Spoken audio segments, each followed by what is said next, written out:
Building ഒക്കെ കൊള്ളാം. ഇപ്പോ റിയൽ എസ്റ്റേറ്റ് ഒക്കെ വളരെ ഡൗൺ അല്ലേ പ്രതാപൻ സാറേ? കച്ചവടം ഒന്നും നടക്കുന്നില്ലല്ലോ. എന്ത് ഡൗണ്? കാക്കനാടുള്ള ഞങ്ങളുടെ ഫ്ലാറ്റ് പണി പകുതിയായപ്പോൾ തന്നെ കച്ചവടം കഴിയും. ഇപ്പോ തേവരെ ഒരു പ്ലോട്ട് എടുത്തിട്ടുണ്ട്. അവരുടെ ഉടനെ പെടുന്നു തുടങ്ങും. നിങ്ങൾ ഈ പറഞ്ഞ സ്ഥലത്തൊക്കെ സാങ്ഷൻ കിട്ടുമോ ബ്രദറെ? അതിന് ബുദ്ധിമുട്ടൊന്നുമില്ല. നമ്മുടെ കൂടെ ഉള്ളത് സിറ്റി പോലീസ് കമ്മീഷണർ അല്ലേ? പുള്ളി കമ്മീഷണർ? ആ, എൻ്റെ ഒരു സൈലന്റ് പാർട്ണറാണ്. അതുകൊണ്ട് ആ വക കാര്യത്തിന് കുഴപ്പമൊന്നും ഉണ്ടാവില്ല.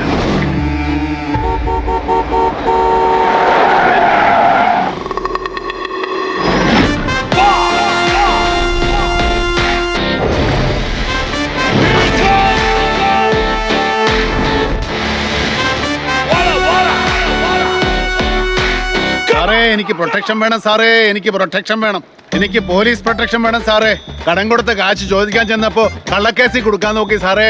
ആ വിഷമം തീർക്കാൻ രണ്ടെണ്ണം അടിക്കാൻ ബാറി ചെന്നപ്പോ ഗുണ്ടകളെ വിട്ട് അടിപ്പിക്കാൻ നോക്കി സാറേ. എനിക്ക് പ്രൊട്ടക്ഷൻ വേണം സാറേ, എനിക്ക് പ്രൊട്ടക്ഷൻ വേണം.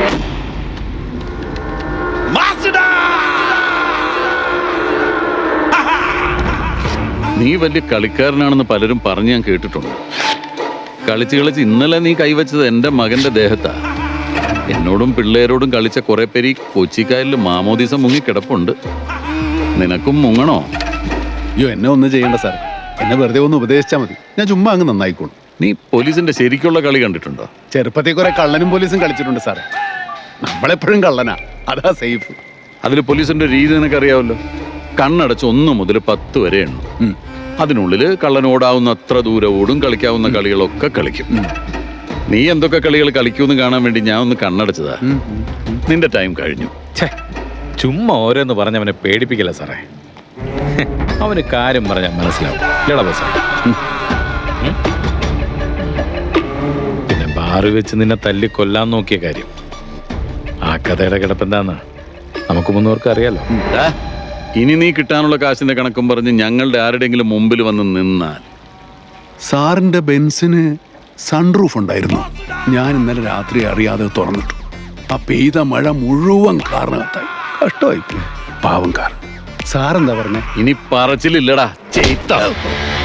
വേണ്ട സാറേ, വിട്ടുകളാ.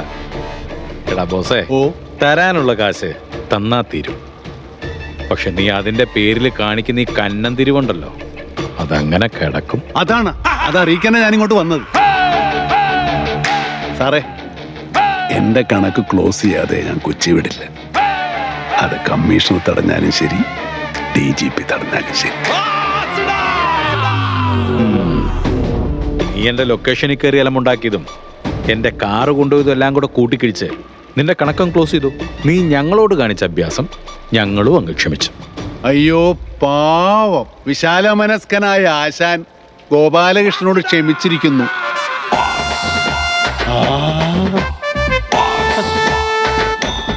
നമസ്കാരം ബ്രോ. നമസ്കാരം ബ്രദർ. എന്റെ സ്വന്തം ബ്രദറിന് എനിക്ക് ഓർമ്മ വരുന്നു. ബ്രദർ ഇത് മേടിക്കാൻ വന്നതാണ്. അതെ ബ്രദർ. എന്റെ പൊന്ന് ബ്രദറെ, എന്റെ അവസ്ഥ മനസ്സിലായല്ലോ. നിൽക്കുന്നോ പോകുന്നോ? താങ്ക് യു ബ്രദറെ. Very very welcome. വാടോ. ആ അപ്പോ വിളിക്കാട്ടോ ബ്രദറെ. ഞാൻ ഇതുവരെ ഉണ്ടാക്കിയ നഷ്ടങ്ങളുടെ കൂട്ടത്തിൽ ഇതുകൂടെ ചേർത്ത് അങ്ങ് ക്ഷമിച്ചേരി സാർ. സുരാ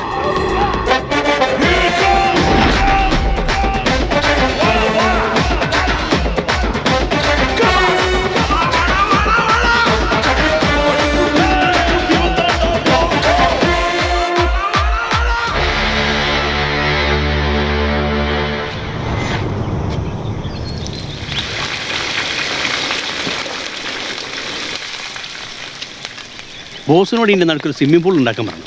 അങ്ങനെ കുളിച്ചോണ്ടടിക്കാം. കുളി നടക്കും, അടി നടക്കും. താല്പര്യമില്ലേ? വേണ്ട. ഒരു പ്രൊഡ്യൂസറിന്റെ ഇപ്പോഴത്തെ അവസ്ഥ കണ്ടില്ലേ? നന്നായി അങ്ങോട്ട് മുരിഞ്ഞോട്ടെ, ഇല്ലേ ബോസ് മുരിക്കും. അതാ ഞാൻ പറഞ്ഞു. ഇതെന്താ ബോസേ, തിമിക്കലോ? ഇത് തിമിംഗലത്തിനെ വിഴുങ്ങുന്നേറ്റാ പ്രതാപവർമ്മ. ബോസിനെ നിർത്തി പൊരിക്കാൻ പോവുക അല്ല ബോസേ? പാവം വർമ്മ 3 പീസായി. പ്രതാപവർമ്മ ഇന്നൊരു പുതിയ പടം അനൗൺസ് ചെയ്തിട്ടുണ്ട്. അപ്പൊ അവന്റെ കാശില്ലാഞ്ഞിട്ടല്ല, അവൻ നമ്മുടെ കാശ് തരാനുള്ള പരിപാടിയില്ലെന്ന് മാത്രമല്ല അവനും കമ്മീഷനും കൂടി നമുക്കിട്ടൊരു മുട്ടം പണി പ്ലാൻ ചെയ്യുന്നുണ്ട് ഞാൻ അറിയാം. എന്ത് പണി? ഓന്റെ അടുത്ത പടത്തിന്റെ ലൊക്കേഷനിൽ മാസിൽ എൻ്റർ ചെയ്യുന്നു, 2 പഞ്ച് ഡയലോഗ് ഡയറക്ടറിന് പൊക്കി കൊണ്ട് പോരുന്നു.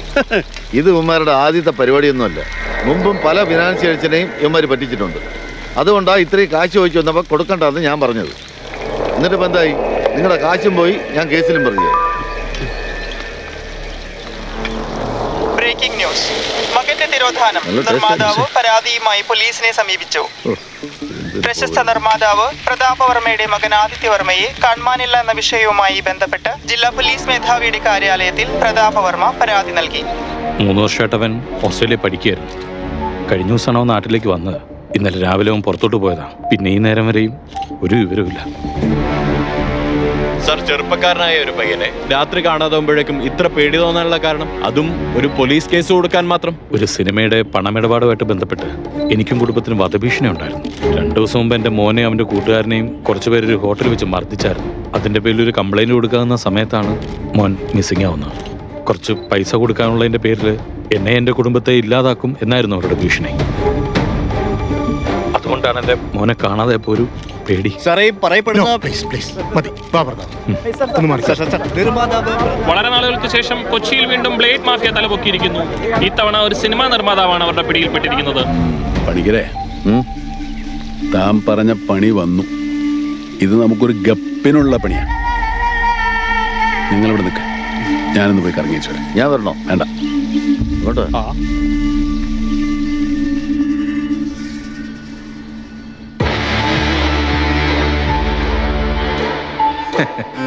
എന്തായാലും ഇത്തവണത്തെ നമ്മുടെ പൂട്ട് ഏറ്റു സാറേ. ഉം. 2 ദിവസമായിട്ട് അവന്റെ ഒരു അനക്കവും ഇല്ല. ഇതിൽ നിന്നൊന്ന് ഊരണമെങ്കിൽ അവൻ കുറച്ച് വേർക്കും.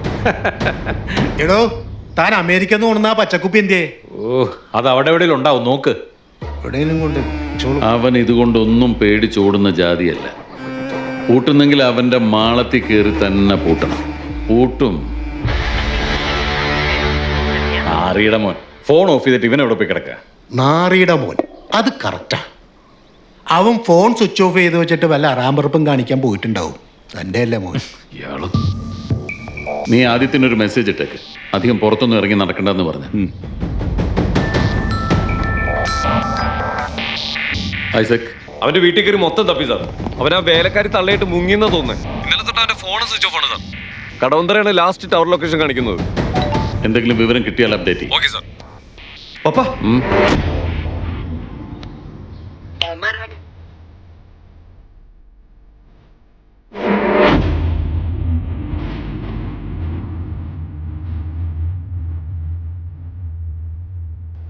എന്താണ് ഇത്? സാറിന്റെ ഓഫീസല്ലേ?